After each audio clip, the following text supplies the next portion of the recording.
अगर आप भी चाहते हैं कि मां शारदा रिकॉर्डिंग स्टूडियो का ऑडियो वीडियो आप तक तुरंत पहुंचे, तो लाल बटन को दबाकर चैनल को सब्सक्राइब करें, साथ ही साथ बेल आइकन को दबाना ना भूलें। अभी आप सुन रहे हैं लक्ष्मीपुर चौक से मां शारदा म्यूजिक की प्रस्तुति। पहले तो लभर संगे कम गाजा केले घुमैला हटिया बगरिया तू गेला। अभी आप सुन रहे हैं राहुल प्रेमी राय को। कम गाजा केले घुमैला हटिया बगरिया तू गेला। पहले तो लभर संगे कम गाजा केले घुमैला हटिया बजरिया तू गेला। पहले तो लभर संगे कम गाजा केले घुमैला हटिया बजरिया तू गेला। कवन छौरा तोरा दिल कौगे छौरी की कहली रे? कवन छौरा तोरा दिल कौगे छौरी मुझे तोड़ गेल कुंवारे मलैका गे छौरी।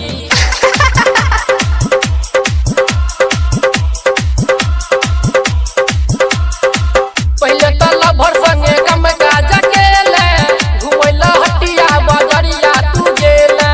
पहले तो लभर संगे कम गाजा केले घुमैला हटिया बजरिया तू गेला। कवन छौरा तोरा दिल कौगे छौरी कवन छौरा तोरा दिल कौगे छौरी गेल कुंवारे मलैका गे छौरी। पहले तो लभर संगे कम गाजा केले घुमैला हटिया बजरिया तू गेला।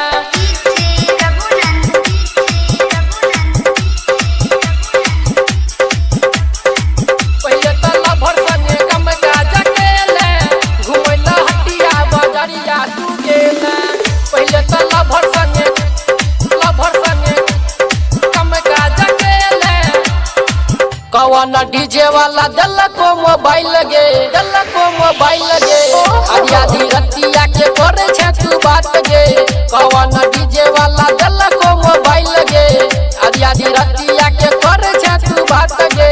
दिन रात लागल रहै छे गे छौरी की कहली रे? दिन रात लागल रहै छे गे छौरी मोबाइल पर मांगै छे चुम्मा गे छौरी।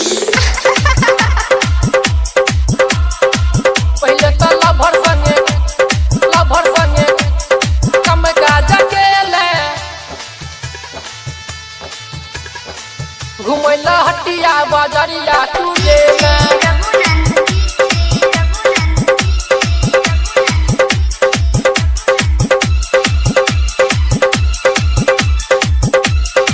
घुमैला हटिया बजरिया तू गेला।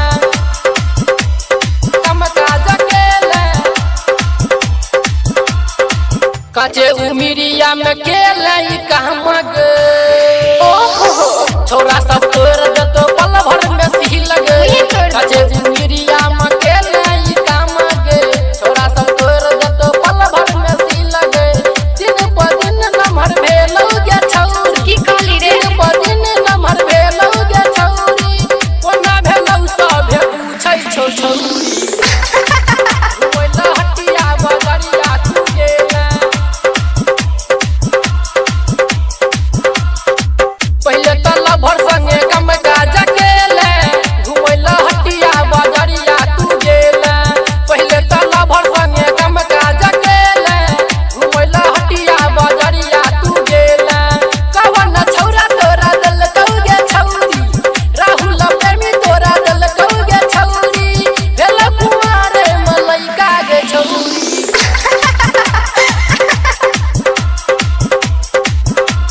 मां शारदा रिकॉर्डिंग स्टूडियो लक्ष्मीपुर चौक मधेपुर।